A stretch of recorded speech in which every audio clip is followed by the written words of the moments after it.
હું પટેલ અલ્પેશ કુમાર નટવરલાલ, પ્રાથમિક શાળા વણકવરી ડેમ. આજ રોજ ધોરણ 8મો વિષય સામાજિક વિજ્ઞાનમાં પાઠ 1 ભારતમાં યુરોપિયન પ્રજાનું આગમન વિશે આપણને વિસ્તૃત માહિતી આપવા જઈ રહ્યો છું. તો મિત્રો, આપણે કોઈ પણ વસ્તુની જરૂર પડે, આપણા ઘરે વસ્તુ ના હોય તો આપણે વસ્તુ ક્યાંથી લઈએ છીએ? તો બાજુવાળા ઘરેથી લઈએ. બાજુવાળાના ઘરે ના હોય તો એની બાજુવાળાના ઘરે જઈએ, ત્યાં ના હોય તો બજારમાં જઈએ, બજારમાં ના હોય તો બીજા ગામમાંથી પણ જઈએ, પણ વસ્તુ મેળવીને જ રહીએ છીએ. તો મિત્રો, આવી રીતે યુરોપના જે દેશો હતા એ યુરોપના દેશોને અમુક વસ્તુઓની જરૂરિયાત પડી, તો એ જરૂરિયાત પૂરી કરવા માટે યુરોપિયન પ્રજા ભારતમાં શા માટે આવી અને કેવી રીતે આવી તેનો આપણે વિસ્તારથી ખ્યાલ મેળવવાનો છે. તો ભારતમાં યુરોપિયન પ્રજાનું આગમન શા માટે થયું એના વિશે આપણે વિસ્તારથી સમજવાનું છે. તો મિત્રો, આપણો દેશ ભારત એ આપણા અગાઉના ધોરણમાં આપણે શીખી રહ્યા છીએ તેમ આપણો દેશ સોને કી ચીડિયા, આપણા દેશની સમૃદ્ધિ, આપણા દેશની સંસ્કૃતિ, એના વખાણ સાંભળી આપણા દેશની ચીજ વસ્તુઓ એનો મેળવવા માટે વિશ્વના યુરોપના જે દેશો એ ભારત આવવા માટે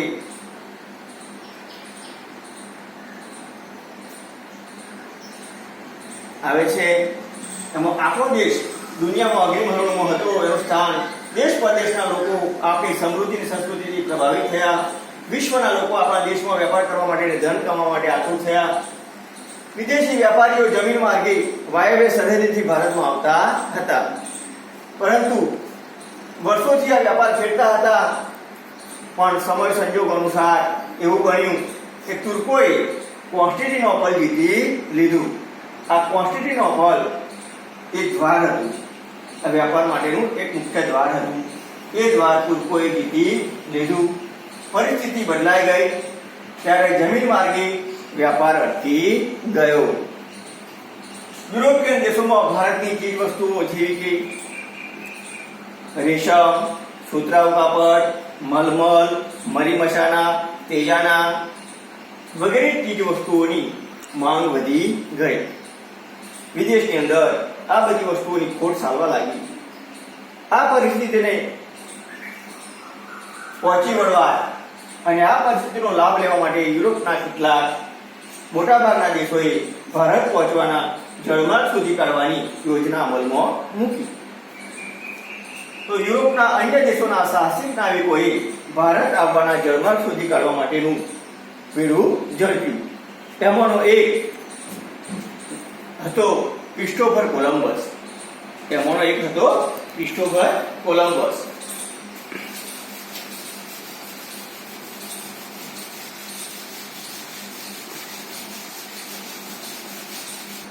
તો મિત્રો, આ ક્રિસ્ટોફર કોલંબસ એના વિશે હું તમને વિસ્તૃત માહિતી આપવા જઈ રહ્યો છું કે આ ક્રિસ્ટોફર કોલંબસ કોણ હતો. તો મિત્રો, વિદ્યાર્થી મિત્રો, ભારત આવવાનો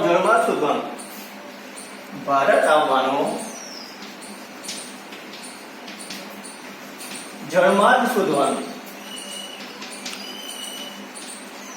બીડું ઝડપનાર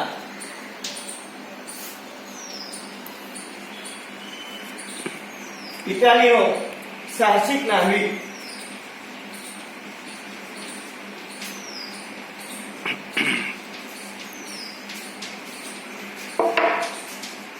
ક્રિસ્ટોફર કોલંબસ હતો.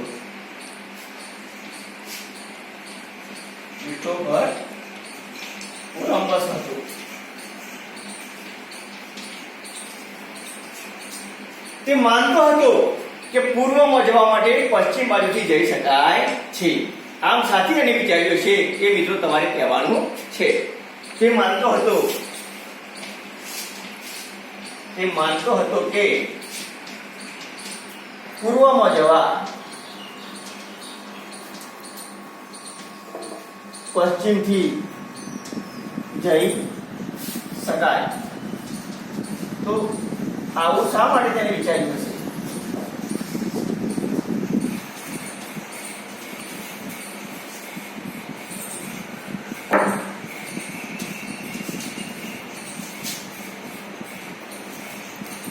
કોલંબસ ઈસવીસન 1492 ભારત આવવા નીકળ્યો.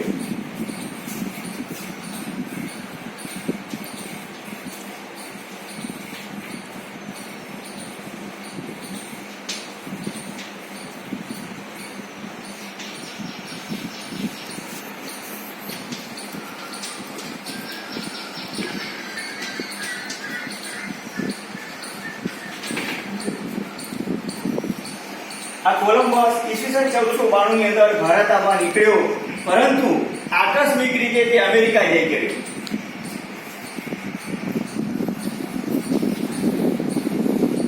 આકસ્મિક રીતે અમેરિકા જઈ ગયો.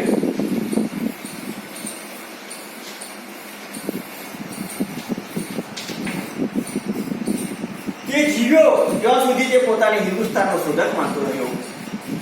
આજે પણ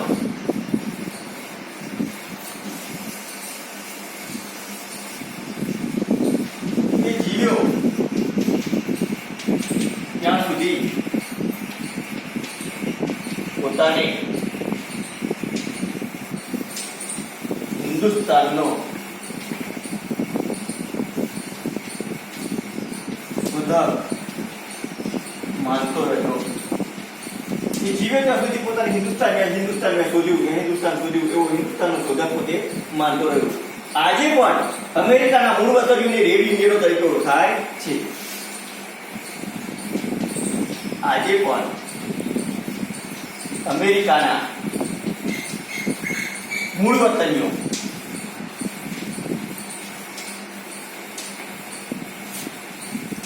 રેડ ઇન્ડિયનો તરીકે ઓળખાય.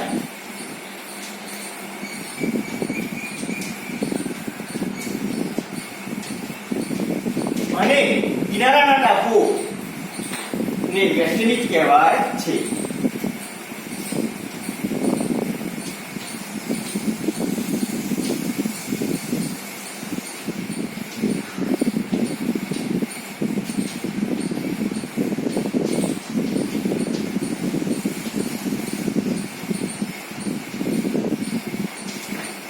તો મિત્રો, આ હતી ક્રિસ્ટોફર કોલંબસ વિશેની વિસ્તૃત માહિતી. હવે આપણે વાસ્કો દ ગામા વિશે ચર્ચા કરીશું. તો વાસ્કો દ ગામા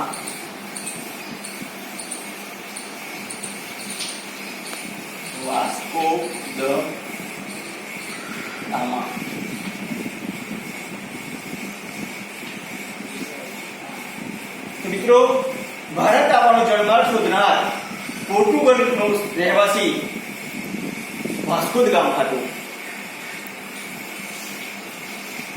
ભારત આવવાનો જળમાર્ગ શોધનાર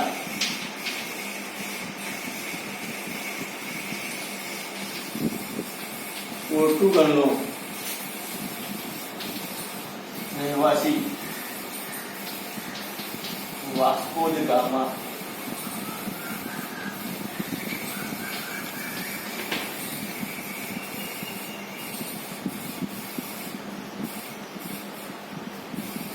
તેનું જહાજ આફ્રિકાની દક્ષિણે કેપ ઓફ ગુડ હોપ ફરતું ચક્કર લગાવી આફ્રિકાના પૂર્વ કિનારે મલિંદી પહોંચીને હિન્દ મહાસાગરમાં આગળ વધતો મોહમ્મદ ઇબ્ન મજીદ નામના હિન્દી ખલાસીની મદદથી હિન્દ મહાસાગરમાં થઈ 22 મે 1498 ના દિવસે કાલિકટ બંદરે આવ્યું.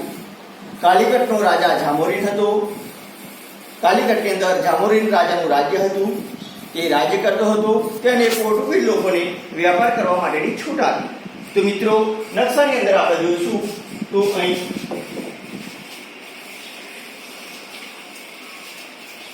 વાસ્કો દ ગામા તેનું જહાજ આફ્રિકાની ફરતે કેપ ઓફ ગુડ હોપની ફરતે ચક્કર લગાવી આફ્રિકાના પૂર્વ કિનારે માલિંદી પહોંચી ત્યાંથી હિન્દી ખલાસી મોહમ્મદ ઇબ્ન મજીદની મદદથી રસ્તો શોધી હિન્દ મહાસાગરમાં 22 મે 1498ના રોજ કાલિકટ બંદરે પહોંચી. અહીંયા કાલિકટ બંદર આવેલું છે, ત્યાં કાલિકટ બંદરે પહોંચે છે અને ત્યાં ગાડી કાલિકટનો રાજા જામોરીન આ પોર્ટુગીઝ લોકોને વ્યાપાર કરવા માટેની છૂટ આપે છે.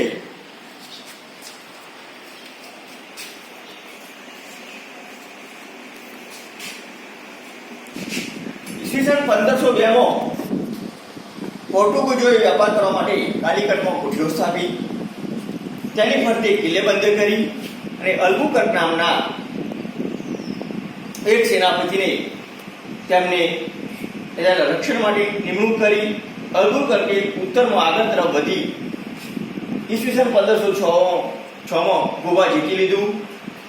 100 વર્ષોમાં પોર્ટુગીઝોએ મેંગલોર, કોચી, લંકા, દીવ, ગોવા અને મુંબઈનો બેટ તેમના નિયંત્રણ હેઠળ લાવી શક્યા.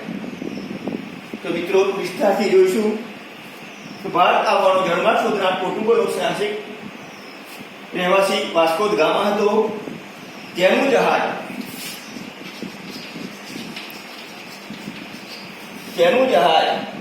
આફ્રિકાની દક્ષિણે, નકશામાં આપણે બતાવ્યું તેમ આફ્રિકાની દક્ષિણે કેપ ઓફ ગુડ હોપ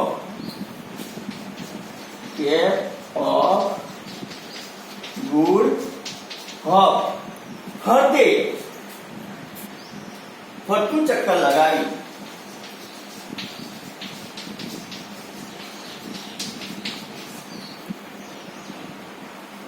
આફ્રિકાના પૂર્વ કિનારે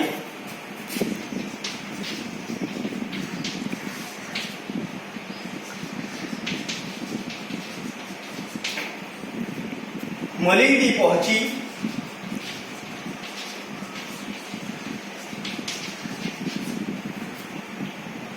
હિન્દ મહાસાગરમાં આગળ વધતો હિન્દ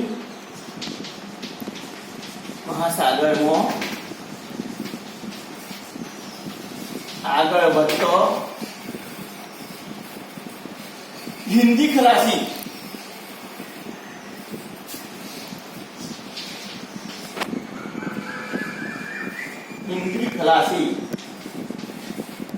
મોહમ્મદ ઇબ્ન મજીદ ની મદદથી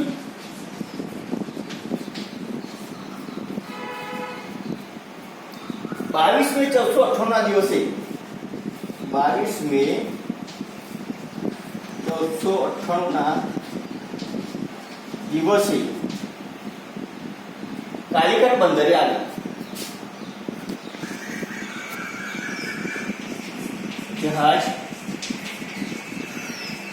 કાલિકટ બંદરે આવી. હવે કાલિકટનો રાજા જામોરીન હતો.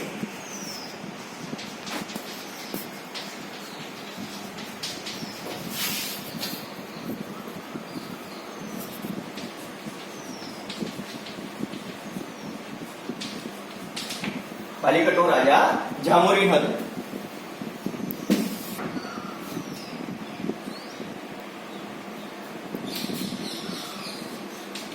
જામોરીન રાજાએ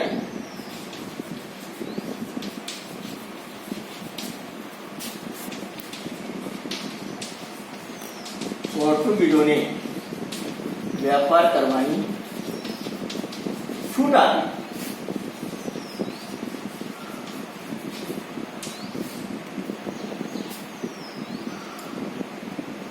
ઈસવીસન 1502માં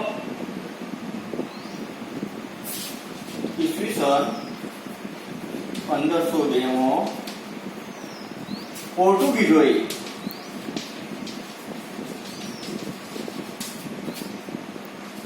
કાલિકટમાં કોઠીઓ સ્થાપી.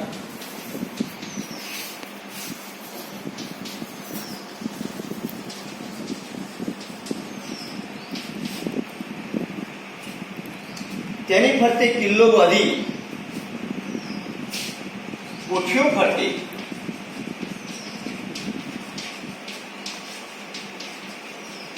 કિલ્લો બાંધી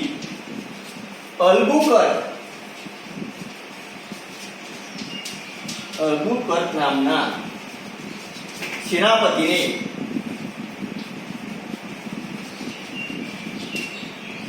રક્ષક તરીકે નિમ્યો.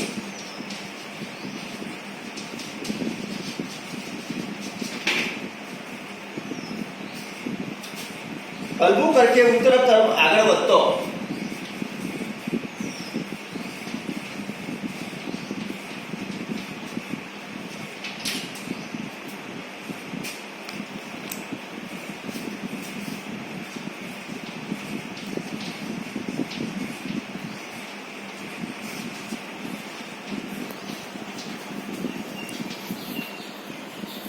ઈસવીસન 1506 માં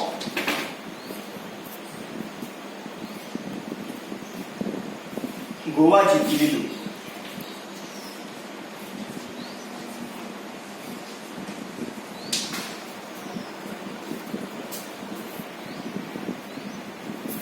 સો વર્ષોમાં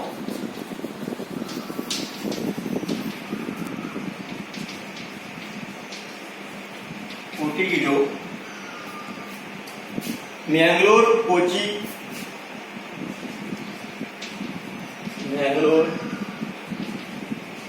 કોચી, લંકા, દીવ, ગોવા અને મુંબઈનો ગેટ પોતાના નિયંત્રણમાં લાવી શક્યા.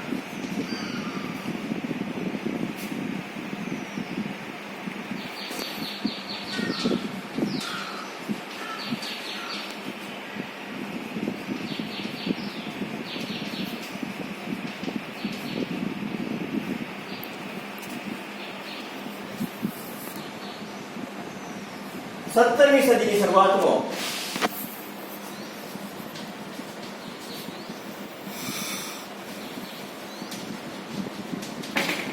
પોર્ટુગીઝનો વેપાર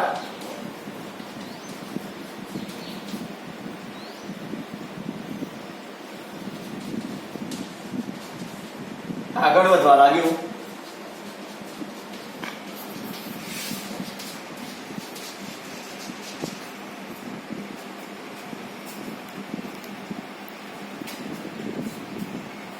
તે સમયે દિલ્હીની ગાદી પર શાહજહાં રાજ્ય કરતો હતો. મુગલ બાદશાહ શાહજહાંનું શાસન હતું.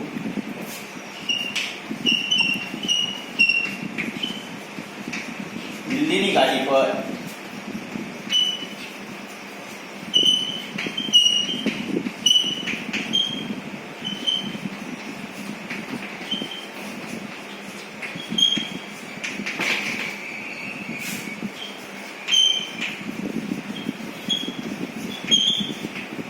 જે સમયે પોર્ટુગીઝનો વેપાર આગળ વધવા લાગ્યો તે સમયે દિલ્હીની અંદર મુગલ બાદશાહ શાહજહાંનું શાસન હતું. બંગાળમાં તેના સુબાએ પોર્ટુગીઝના વર્તન સામે શાહજહાંને ફરિયાદ કરી. બંગાળમાં તેના સુબાએ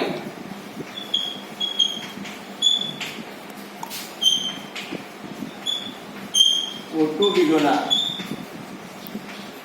વર્તન સામે શાહજહાંની ફરિયાદ કરી. પોર્ટુગીઝનું વર્તન હવે આગળ જતો બગડવા માંડ્યું. એટલે બંગાળમાં તેના સુબાએ દિલ્હીના રાજા શાહજહાંને ફરિયાદ કરી. પરિણામે શાહજહાંના ફરિયાદ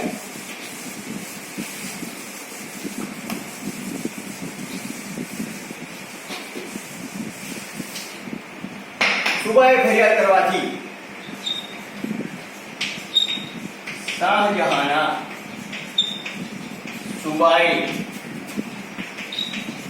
ફરિયાદ કરવાથી શાહજહાંના ફરમાનથી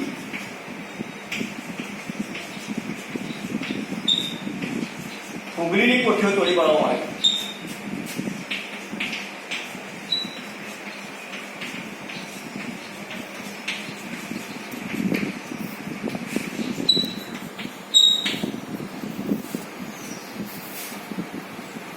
અને વહાણો સળગાવી નાખ્યો. વહાણો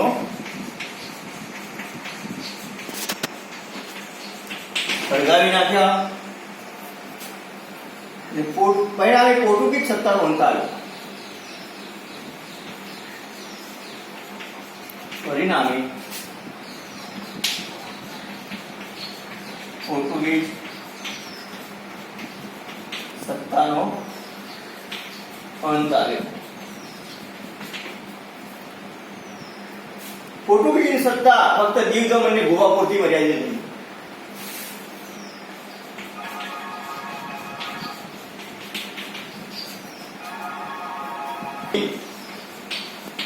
સત્તા દીવ દમણ અને ગોવા પૂરતી મર્યાદિત રહી. મિત્રો, શાહજહાંના સુબાએ ફરિયાદ કરવાથી શાહજહાંના ફરમાનથી હુગલીની કોઠીઓ તોડી પાડવામાં આવી અને વહાણો સળગાવી નાખવામાં આવ્યા. પરિણામે પોર્ટુગીઝ સત્તાનો અંત આવ્યો છે અને પોર્ટુગીઝોની સત્તા હવે દીવ દમણ અને ગોવા પૂરતી મર્યાદિત રહી. વિદ્યાર્થી મિત્રો, આજના વિડીયોની અંદર આપણે જરૂરિયાત શોધની જડતા છે એ વિશે આપણે શીખ્યા કે મિત્રો, યુરોપના દેશોની જે જરૂર પડી, કઈ કઈ ચીજ વસ્તુની જરૂર પડી, યુરોપના લોકો શા માટે ભારત માટે આવવા માટે આતુર થયા, આ બધા જે પ્રશ્નો અને એની જે મુદ્દાઓની મેં સમજ આપી એ વિશે. તો યુરોપના દેશોમાં કઈ કઈ ચીજોની માંગ વધી ગઈ? પહેલો પ્રશ્ન તો મારો એ છે કે યુરોપના દેશોમાં કઈ કઈ ચીજોની, ભારતીય ચીજોની માંગ વધી. બીજો કે ભાઈ વાસ્કો દ ગામા કોણ હતો? ક્રિસ્ટોફર કોલંબસ કોણ હતો? પોર્ટુગીઝો ભારતમાં આવ્યા ત્યારે ભારતનો રાજા કોણ હતો? હિન્દ મહાસાગરમાં આગળ વધતો વાસ્કો દ ગામાને કયો હિન્દી ખલાસી મળ્યો? અને વાસ્કો દ ગામાનું વહાણ કઈ તારીખે અને કઈ સાલમાં કાલિકટ બંદરે આવ્યું? શાહજહાંએ હુગલીની કોઠીઓ કેમ તોડી પાડી? પોર્ટુગીઝ સત્તાનો અંત કેમ આવ્યો? આ બધી પ્રશ્નોત્તરી ના જવાબો તમારે ઘરેથી લખવાના છે અને આ બધા